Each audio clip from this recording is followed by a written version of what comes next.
E3 is mere days away, and one of the games I am excited to see more of, Obsidian's The Outer Worlds, is going to be there. Confirmed in a somewhat cryptic tweet, Obsidian said, quote, "The board wants to let you know to pay attention to broadcasts from Los Angeles, California, Earth, in the coming weeks for Redacted." I think we all assumed that we would see more of The Outer Worlds at E3 this year, but getting confirmation is good. After all, it is still supposed to release later this year, with speculation that it may even arrive in late summer or early fall. I think it has the potential to be a tent-pole release for Microsoft this year, so I wouldn't be surprised if they didn't spend a considerable amount of time hyping the game at their E3 press conference. It will be a great way to kick off E3 week, with Microsoft's conference the first on June 9th, followed shortly by Bethesda's conference later that evening, which I will be attending. Personally, I am incredibly excited to play this game.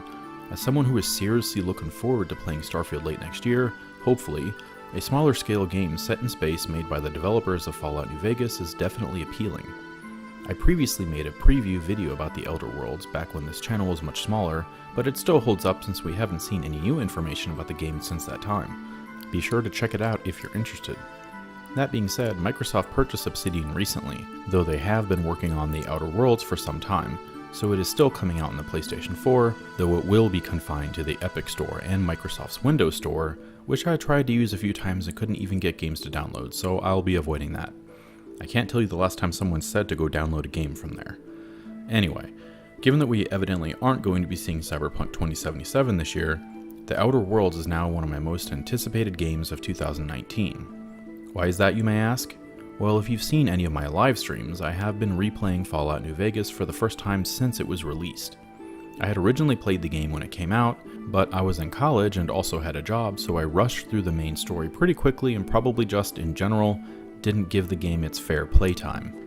Since I have been replaying it, I have thoroughly enjoyed the story, but the side quests and dialogue choices have been a huge breath of fresh air, especially coming from Fallout 4 and Fallout 76, which I had played much more recently. The idea that we'll be getting a space RPG from the makers of Fallout New Vegas, and it looks kinda like Fallout in space, is pretty remarkable in my opinion. Beyond the Outer Worlds, I am also hoping to see more about Wasteland 3. It is also supposedly coming out this year, with developer In Exile also being purchased by Microsoft recently, so who knows if that is still happening. It has been in development since 2016 and seems to be a lot more ambitious than Wasteland 2, which I just recently got into on the Nintendo Switch. So far, it is a very good game, so I'm looking forward to Wasteland 3 should it actually release this year, and yeah, I am also hoping for a Switch port of it to be announced as well.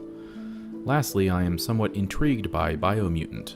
It is an open-world RPG developed by Experiment 101 and published by THQ Nordic, so it has some potential. However, most of what I have seen so far is combat amongst ruins, and based on trailers, the game is a little light on the exposition. But it is still early and we have plenty of time for the developers to provide more information, so it is on my radar as of right now.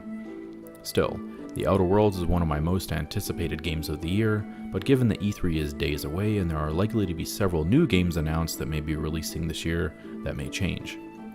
Are you guys excited for The Outer Worlds? Will it help with the wait for Starfield? Let's discuss in the comments. If you enjoyed this video, please be sure to like and subscribe. Maybe click that bell icon. And as always, thank you so much for watching.